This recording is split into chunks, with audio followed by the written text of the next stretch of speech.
व्युत्पत्ति ई पाठशाला बहुत बहुत स्वागत। देखिए, अब करेंगे अपने लोग महत्तम तथा न्यूनतम मान कैसे निकालें, इसकी जानकारी लेंगे। तो देखिए क्या सबसे पहले वर्किंग रूल है इसका। ठीक है, अगर मान लीजिए आपका y किसी तरीके से x पर निर्भर करता है, किसी फंक्शन f से रिलेटेड है, f कुछ वो नियम है जो x के ऊपर लगते हैं और y का मान दे देते हैं। तो y आपकी एक परिवर्ती राशि है तथा x आपका एक स्वतंत्र राशि है। इंग्लिश में बोलूं, independent quantity and y is a dependent quantity. अब मुझे निकालना है कि x के किस मान के लिए y मैक्सिमम या महत्तम है और y का वो महत्तम मान क्या है। तो कैसे निकालूंगा? सबसे पहला स्टेप क्या करना चाहिए मुझे?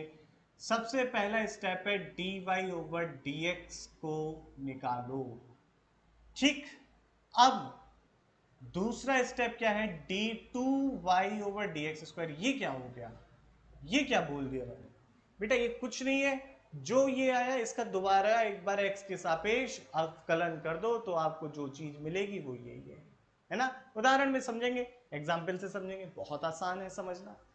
तो देखिए ये निकालिए, फिर क्या काम करिए? पहला स्टेप समझ में आ गया, दूसरा स्टेप समझ में आ गया भाई। तीसरे स्टेप में क्या करिए, आप dy ओवर dx को जीरो रख दीजिए। जीरो रख दिए, जब dy ओवर dx को जीरो रख दिया तो आपको x के कुछ मान मिलेंगे। मान लीजिए ये मिले x1 x2 कुछ मान मिले, या मैं कह देता हूं अभी एक x1 को ही कंसिडर कर लेता हूं। तो अगर x1 मिला, अब क्या करो, इस x1 का मान इसमें रखो। किसमें? सेकेंड डेरिवेटिव में या द्वितीय अवकल गुणांक में। d2 dx square at x is equal to x1 क्या होगा भाई? दो बातें हो सकती हैं, या तो ये धनात्मक होगा या फिर ये ऋणात्मक होगा। जीरो का हम पॉइंट ऑफ इन्फ्लेशन आ जाता है, उससे मतलब नहीं है हमें, हमें भौतिकी के हिसाब से जानना है। अगर ये होता है धनात्मक यानी कि शून्य से बड़ा, पॉजिटिव, तो x बराबर x1 पर y जो होगा वो न्यूनतम या मिनिमम होगा। और अगर ये x बराबर x1 पर आपका second derivative, second differential coefficient zero से छोटा है, तो आपका x बराबर x1 पर y अधिकतम होगा, अधिकतम होगा। और y का वह अधिकतम मान आप x का मान रखने पर मिल जाएगा। क्या होगा y का वह अधिकतम मान? f of x1।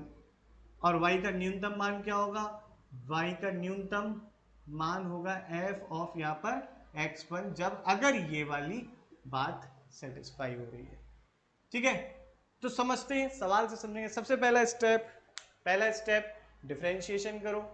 दूसरा स्टेप उसी डिफरेंशिएशन का दोबारा डिफरेंशिएशन कर दो। फिर तीसरा स्टेप पहला वाला जो डिफरेंशिएशन था जीरो के बराबर रखो। मूल आएंगे समीकरण के, उन मूलों का मान द्वितीय अवकलन या सेकंड डेरिवेटिव में रखो। अगर सेकंड डेरिवेटिव किसी मूल पर धनात्मक आता है तो मान लीजिए उस मूल पर y क्या न्यूनतम मान है, मिनिमम वैल्यू है, और उस मिनिमम वैल्यू की क्या मान होगा आप इसमें x का रख देंगे। और अगर समीकरण का मूल यानी कि x इक्वल टू x1 पर द्वितीय या आपका अवकलन या सेकंड डेरिवेटिव जो है वो आ गया निगेटिव या ऋणात्मक आ गया, उस समय क्या होगा?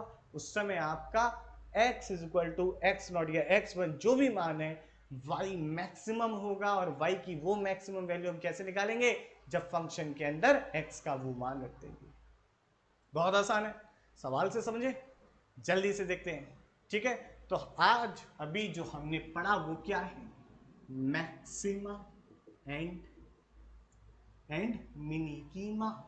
Minima, maxima and minima.